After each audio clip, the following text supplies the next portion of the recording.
Hello, I am Nashra Ahmad from Brain and Informatics Lab, Center for Cognitive and Brain Sciences, IIT Gandhinagar, India. I will be presenting this review on neural correlates to consonant and dissonant musical chords along with Pankaj Panday and Dr. Krishna Prasad, Miyapuram. The definitions and differences between the two concepts of consonance and dissonance have been debated since the 6th century BC at the time of Pythagoras, who believed that the sound produced by plucking a string such that its length is a smaller integer ratio determines its pleasantness. This can be observed in the figure where plucking the string from a single point gives a ratio of 1:1 and is a unison. Plucking it from 2 points determines the second harmonic and so on. This principle can be easily observed in any string instrument like guitar, sitar, and violin. Helmholtz has also described the perception of dissonance as a roughness of beats by interaction of vibrating frequencies. The more the roughness, the more is the dissonance in the sound. The ratio of frequencies of different intervals in Western classical music theory can be seen in the given table. The more complicated the ratio, the more dissonant the chord is. These ratios determine the harmonic relationship between the notes. The consonant intervals are the ones with the less complicated ratio like 3:2, the perfect fifth, or 2:1, the octave. The dissonant intervals are non-harmonic and have a complicated ratio of frequencies like minor second and tritone. This is a piano representation of musical intervals. This presentation is a review of literature where we'll be talking about previous studies for and against the preference of consonants. I will also be giving some insights from our findings. We will further discuss the neural differences between consonance and dissonance based on EEG studies. Through these studies, we will provide the computational methods through which these differences have been already studied and can be studied in the future.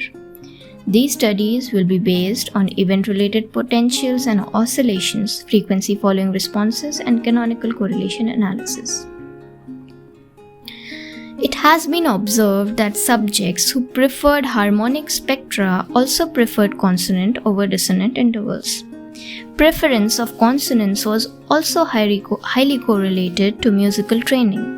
The very strong evidence for this comes from infant studies, which have found strong evidence for the preference of consonants for both listening and production. Neural evidence also suggests a preference for consonants, as a higher amplitude of mismatch negativity has been observed for dissonant chords in infant music listening. There are also studies which challenge the norms of likeness of consonants and provide explanations from enculturation theories for the preference of dissonance. This use and preference of dissonance in melody is common among cultures like Indian Carnatic music. The scale of one of the ragas, named Nata Raga, has several dissonant intervals in its scales. Studies have also shown a preference of mild dissonance through participant ratings. However, there is a lack of neural evidence in support of the preference of dissonance. To get more insights for the likeness or preference of consonants, we conducted a study for which we designed our stimuli as 12 dyads and 12 triads of consonant and dissonant chords each. The consonant dyads consisted of the root note and the perfect fifth. Here is an example. The dissonant dyad consisted of the root note and the minor second. Here is an example. The consonant triad consisted of the root note, the major third, and the perfect fifth. Example. And the dissonant triad consisted of the root note, the minor second, and the major second. Example.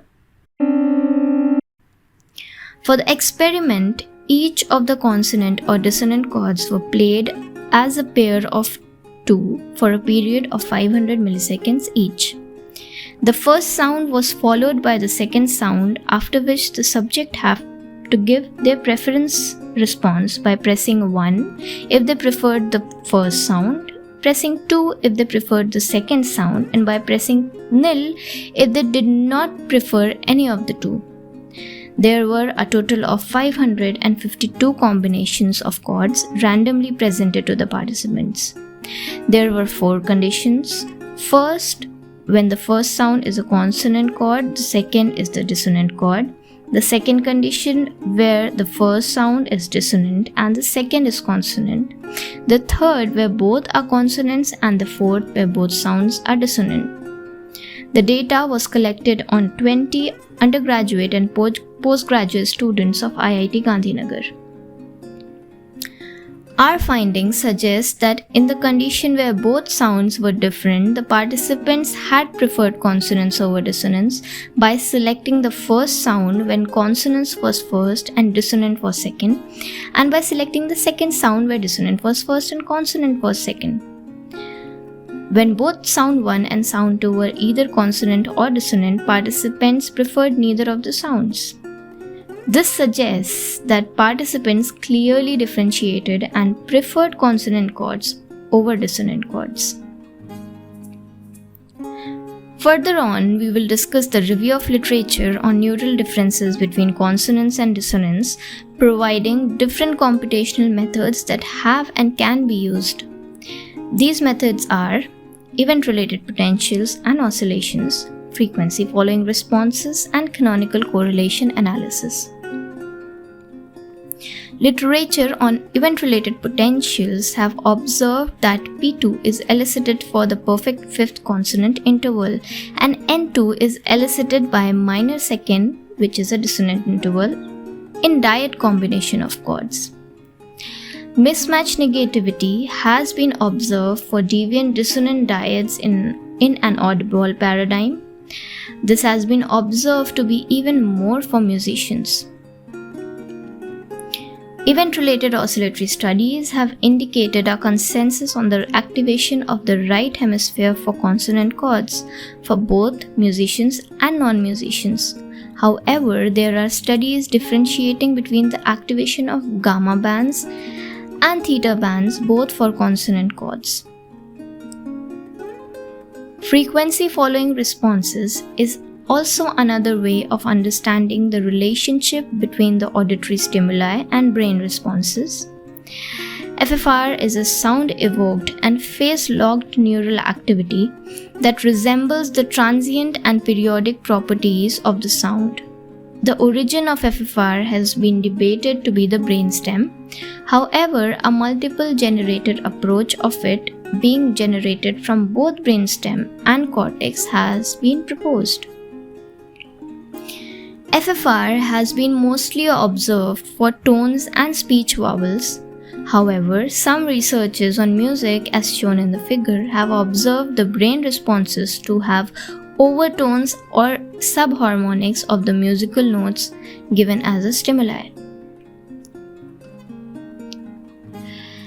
FFR has also been used to understand the hierarchy of musical intervals through neural responses.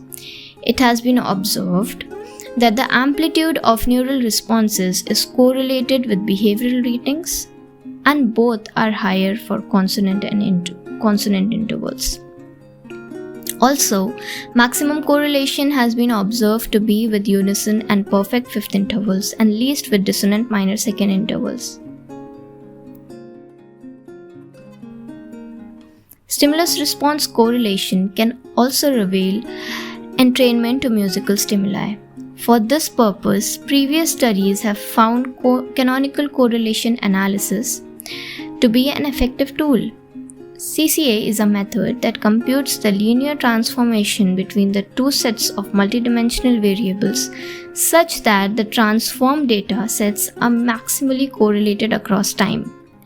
CCA has been previously used to understand neural entrainment to rhythmic subharmonics shown in the figure.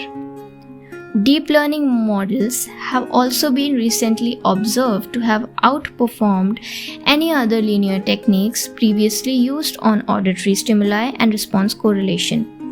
An extension of CCA using encoder-decoder architecture has also been proposed to be more useful.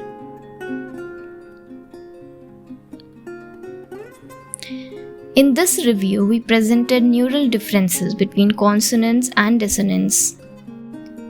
We conclude that there is extensive literature on the preference of consonance over dissonance. Event-related potentials, oscillations, and frequency-following responses have been previously used and can be used further to study these neural differences. Canonical correlation analysis can be a new potential approach of studying stimulus-response correlation in music. In future, our lab aims to combine EEG, eye tracking, and behavioral responses to get a better understanding of the processing and perception of consonance and dissonance in music. Thank you for listening to our presentation. You can contact us on these email IDs.